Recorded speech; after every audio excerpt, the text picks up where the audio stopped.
आपके बीच के व्यक्ति में जो लड़ रहा है मेरे जैसा है।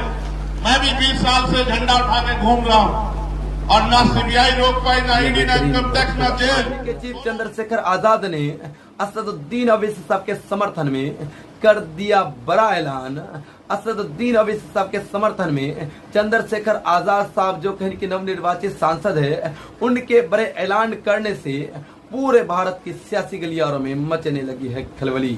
तो दोस्तों आइए सुनते हैं क्या कुछ कहा भीम आर्मी के चीफ व नवनिर्वाचित सांसद भीम आर्मी से चंद्रशेखर आजाद साहब ने। तो दोस्तों आइए सुनते हैं। फिर मैं कह रहा हूँ अपने नेता और उसकी नीति पे भरोसा रखो। मैंने किसी धंधा सेठ के बेटे को आगे बढ़ाने के लिए नहीं खड़ा किया। आपके बीच के व्यक्ति में जो लड़ रहा है मेरे जैसा है। मैं भी 20 साल से झंडा उठा के घूम रहा हूँ और ना सीबीआई रोक पाई, ना ईडी, ना इनकम टैक्स, ना जेल। 16 महीने जेल में रहा। मेरे लोग अपने दिल पे हाथ रख के पूछना मैं कौन हूँ आपका।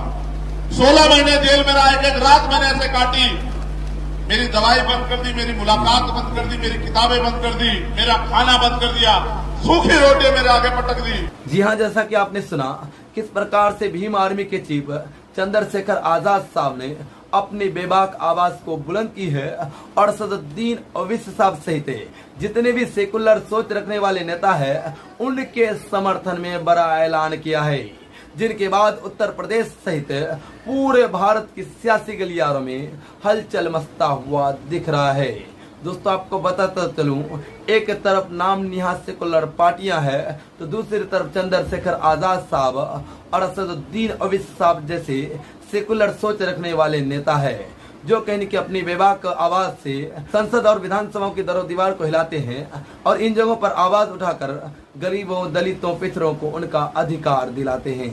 दोस्तों जैसा कि चंद्रशेखर आजाद साहब के भाषण को आपने सुना, किस प्रकार से बेबाकी रूप में अपनी आवाज को बुलंद कर रहे हैं और गरीबों के लिए आवाज उठाते हैं, दलितों के लिए आवाज उठाते हैं, साथ ही हर एक तबके के लोगों के लिए आवाज उठाकर उनको अधिकार दिलाने की बात करते हैं भीम आर्मी के चीफ चंद्रशेखर आजाद साहब और असदुद्दीन ओवैसी साहब। और साथ ही दोस्तों आपको बताता चलूं, संसद में भी असदुद्दीन ओवैसी साहब और चंद्रशेखर आजाद साहब एक ही साथ बैठते हैं, आगे पीछे बैठते हैं, यानी थोड़ा आगे असदुद्दीन ओवैसी साहब, उनके पीछे चंद्रशेखर आजाद साहब, और दोनों ही साथ बैठकर एक रणनीति तैयार करते हैं और रणनीति तैयार करके कहीं की बेबाक रूप में अपनी आवाज को लोकसभा की दरो दीवार को हिलाकर उठाने का काम करते हैं और इनकी बातों को विपक्षी दलों के नेता चुप्पी साधे सुनती है और कहीं की कुछ बोलने से भी डर जाती है,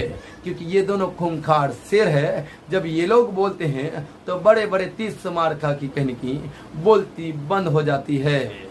दोस्तों इन दोनों की रणनीतियों को लेकर और इन दोनों की बेबाक आवाज बुलंद करने को लेकर आप क्या कुछ कहते हैं, आप अपनी राय जरूर बता दें।